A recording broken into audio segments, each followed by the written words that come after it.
Hi, everybody. I'm Dan Wells. I write horror, fantasy, and science fiction, and I talk about games on the internet. Today, we're going to talk about Forbidden Lands. This was a huge award winner in 2019. Won a lot of, best RPG of the year kind of stuff. What it is a kind of a throwback to old school gaming in a lot of ways. And that is both good and bad. And it is the kind of thing that, for I think most players, you can pretty much self select yourself into the audience for this game.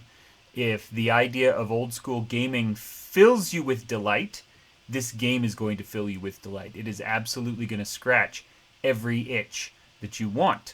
There are a lot of people who are going to say, wait, old school gaming, we've already refined this industry past the point where the old school doesn't really work anymore. And so that audience is not going to like it. So you can kind of decide a lot of that for yourself. Personally, there's a lot about Forbidden Lands that I absolutely love, and there's a lot about it that doesn't work for me at all. I do think that the good outweighs the bad, which is why I am reviewing it for you. I will never review something that I don't recommend, but it is a decision that you're going to have to make for yourself. Anyway, let's talk about it a little bit. The game engine is, for all their talk about old school, it's actually pretty modern in some ways. Let's take a look here. Let me show you the character sheet. And this character sheet is in color, but there is, of course, a printer-friendly version of it. Very oddly, the color version is not form-fillable, so it is neither print-friendly nor digital-friendly, so I don't know who the color version is for. People with lots of printer ink they don't know what to do with. Anyway, there are 4 attributes, and then there's a bunch of skills, and then you'll have, talents and some other things like this.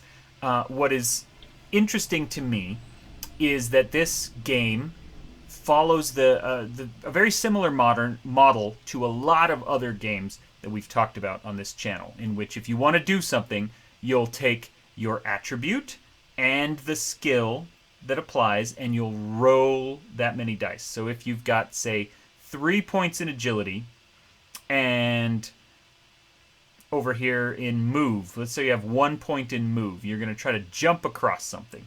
So we need agility and move, or maybe stealth. Either way. So you could take your 3 points from the attribute and your 1 point from the skill, and combine them, and you roll them. Now, where this game takes that idea a little further, and this is a really interesting mechanic to me, is first of all, your gear can also contribute dice. So let's say that you're trying to be stealthy, so that's agility and move, but then you also have like an elven cloak or some fancy boots or something that makes it easier for you to sneak around. So then that's going to kick in a few extra dice on top of that. The really obvious example for this is combat. You're using strength, and you're using melee, and you're using a couple extra dice from your weapon. So you roll all of those. If you get 6s, every 6 is a success. Every 1 is a problem. And the problems don't actually matter unless you push the roll. And this is something that Alien also allowed you to do. This is another kind of modern game mechanic that I like a lot, where if you fail the initial roll, you can try again at a cost. And the cost is that when you push a roll, everything that didn't roll a 6 or a 1, you roll them all again, and then you count up all your successes, and yay, maybe you win. But also, after the push, the 1s will count against you, and they will all deal damage to you in one of the attributes.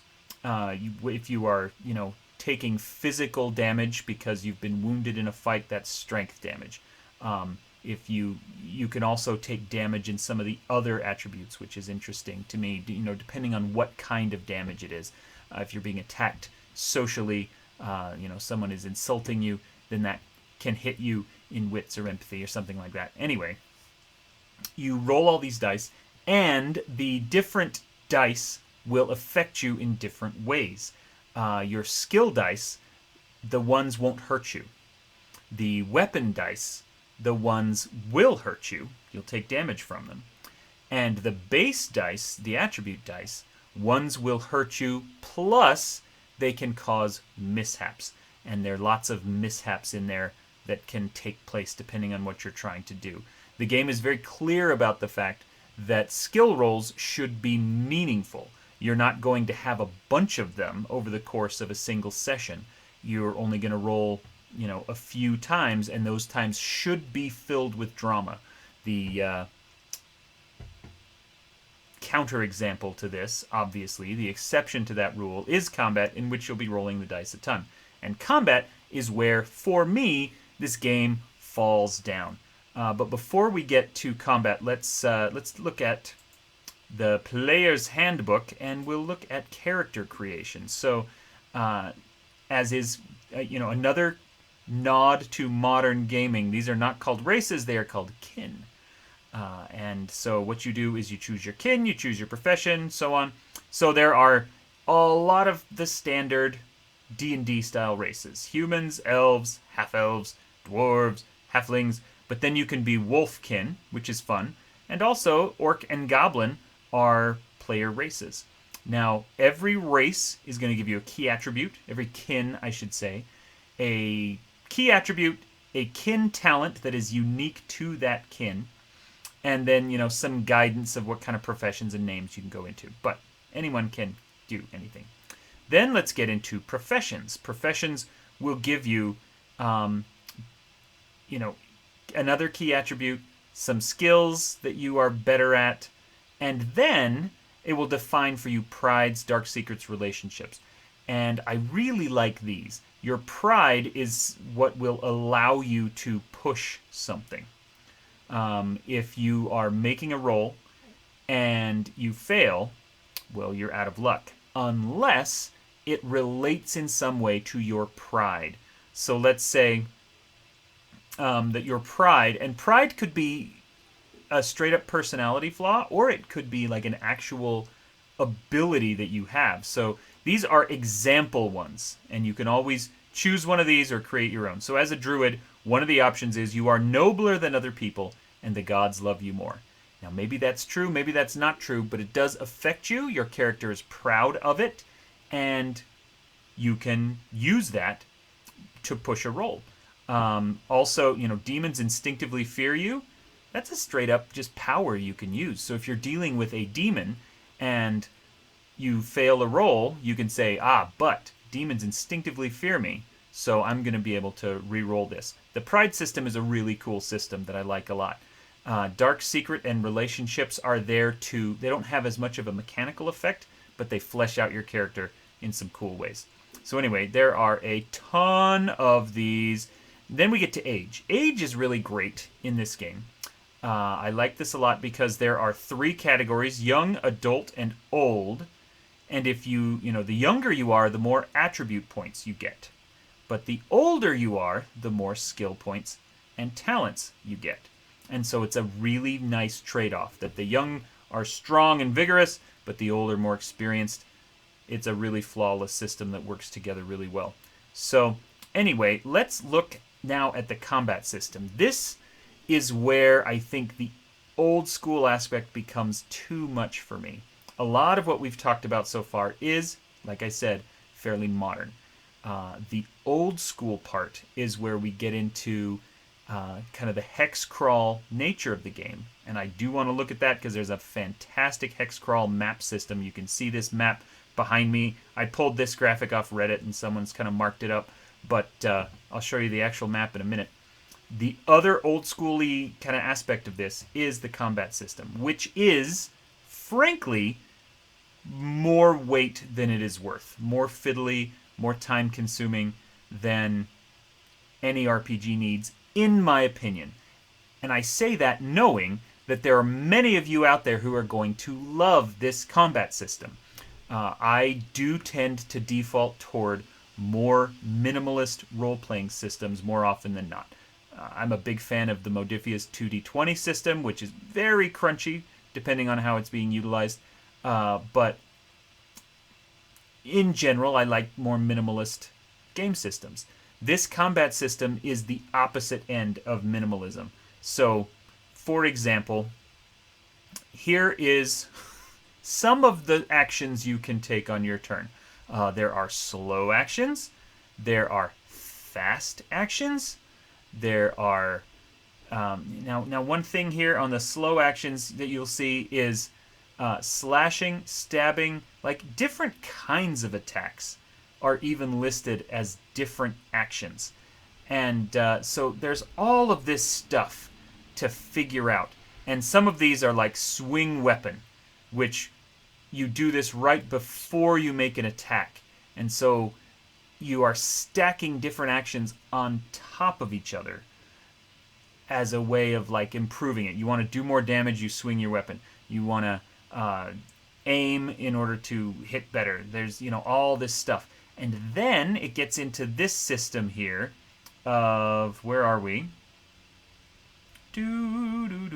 Advanced close combat and hidden combinations. That if you want to do something really tricky, you want to try to feint, or you want to just make combat more tactical, then you can use this hidden combination system, in which case every time it's your turn to act, you can choose 2 different actions, and you kind of are supposed to be using cards and say, well, first I'm going to strike, but then I'm going to maneuver, or first I'm going to hinder, and then I'm going to strike. And so so you are kind of choosing your cards secretly, and your opponent is choosing their cards, which is more likely than not going to be the game master. And then you lay them down at the same time, and you're like, look, I hinder you, and then I strike you, and ha ha ha.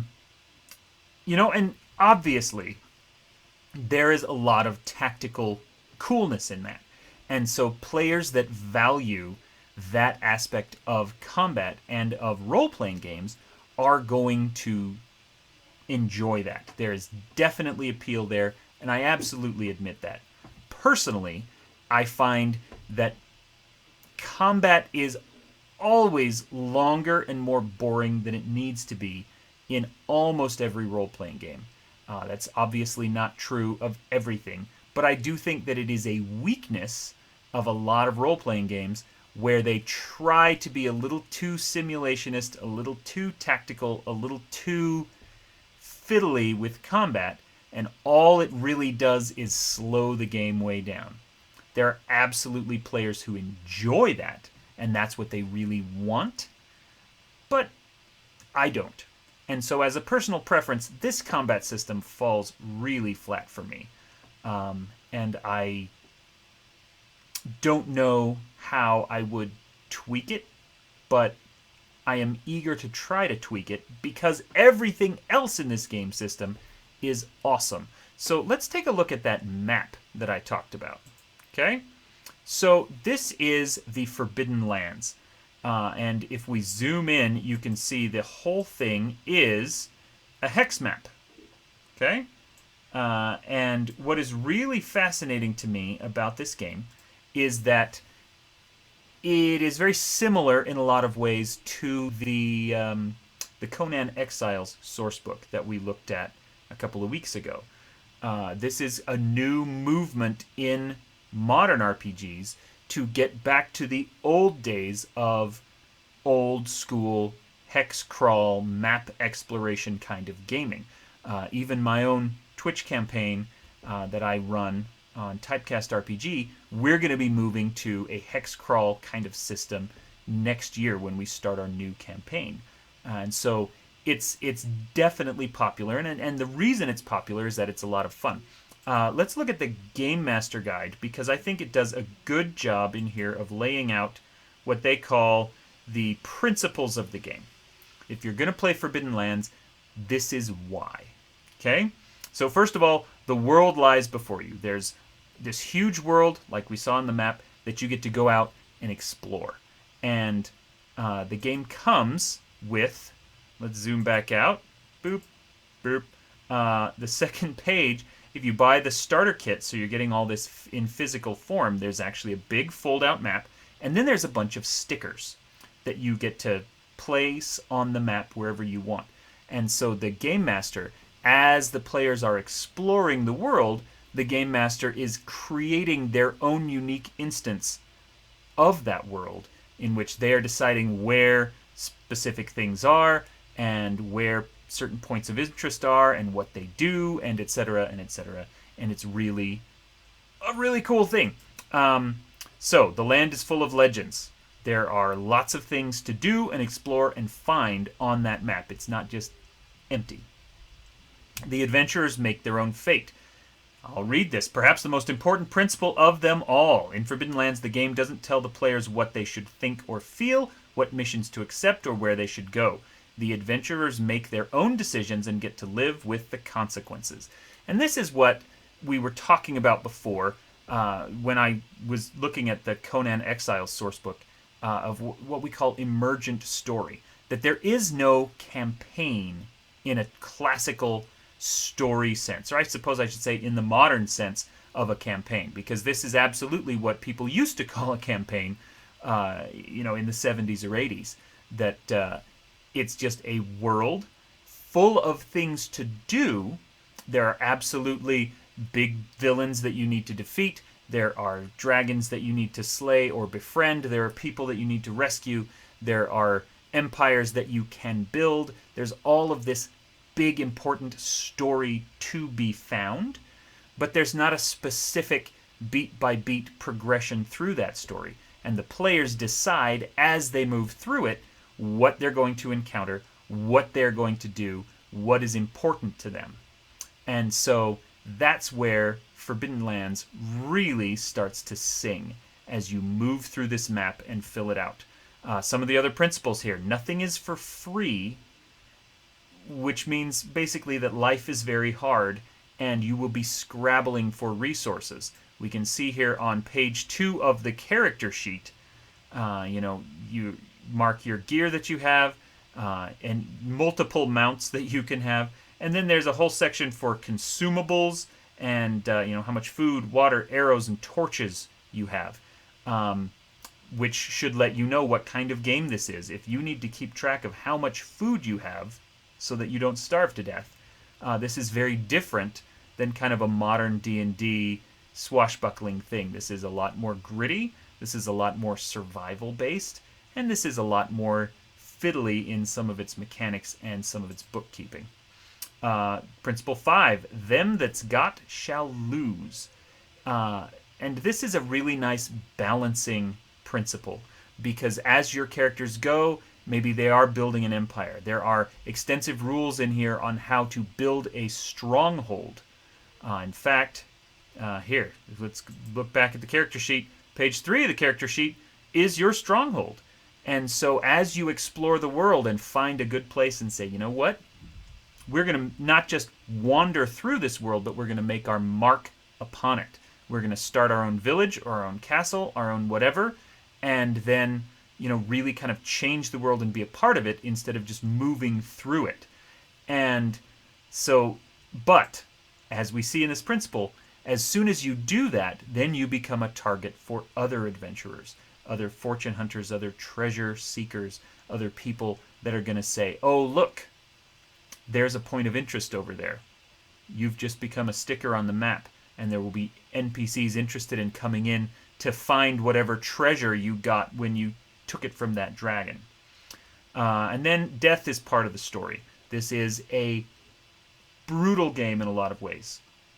That combat system, for all its complexity, at heart it is a very violent, very hard system to survive. What it says in here is that it's easy to become broken, but relatively difficult to die, but still very possible for characters to die, especially if they take foolish risks or if they overextend themselves. And so, if it's not shying away from that idea, which is another great hallmark of this old school hex crawl kind of game. And then the last, the end is never set. There is no specific ending to a campaign when you're just exploring the world. There are always new things that could be added. Even if you reach the point where your characters have explored every single hex on this map, there are still new things that can happen. There are, here's the sea. There could be creatures coming in from across the sea. There could be new monsters rising up from the depths. There could be dragons settling in these mountains. And so you can always find new challenges and new things to do. That said, the game does come with several different books that can add new adventures and even new maps to explore. If you want to start a new campaign from scratch, or if you want to, take your characters and sail across the sea and get to a different place, you can totally do that. Let's look here in the Game Master Guide, where there's a whole section on encounters and what to do and how to travel. In fact, the traveling section, which is in the player's handbook here, you are breaking the world down into pretty distinct chunks.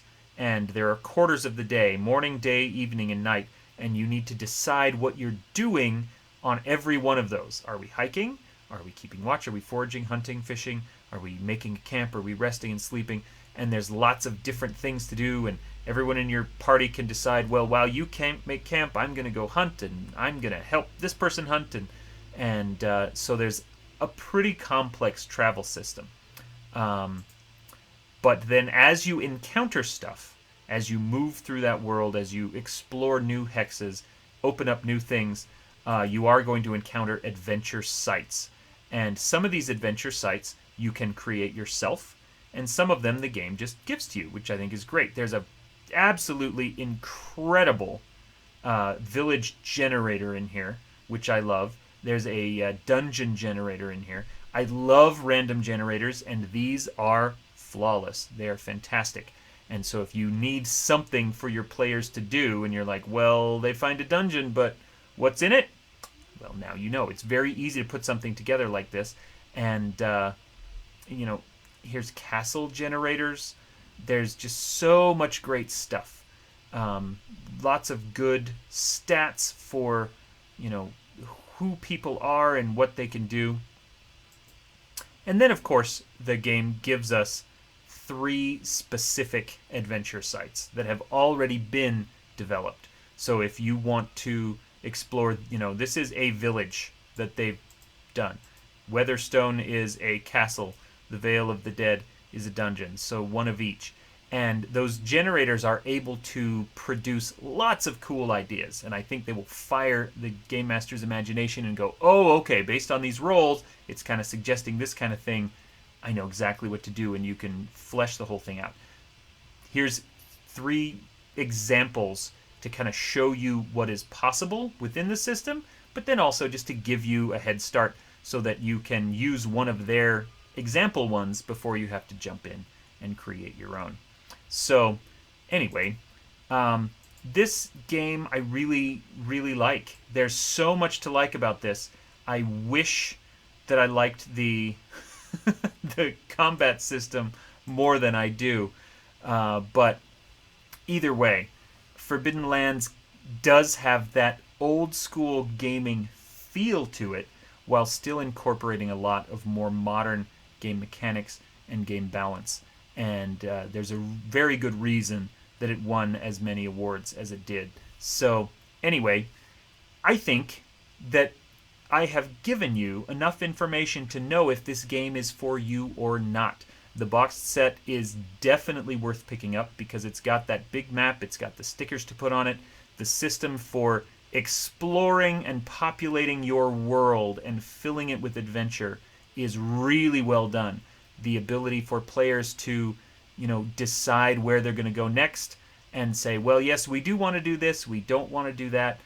Very kind of Western marches, emergent storytelling, really fun stuff. And it's entirely possible you might like the combat system more than I do. And, you can always just fudge that combat system and smooth it down into something that's a little more minimal, a little quicker, a little less fiddly and time-consuming. Anyway, there you go. This has been Forbidden Lands. Thank you for watching this video. I hope you liked it, and I hope that you have a chance to check out some of my other stuff. Look me up on Twitch, Typecast RPG. We do live Tuesday nights and every other Wednesday. And then also, feel free to go read my books, check out my website, and of course, I am also a professional game master, and I can run a game, including this one, for you. Anyway, I'm Dan Wells, and you are awesome.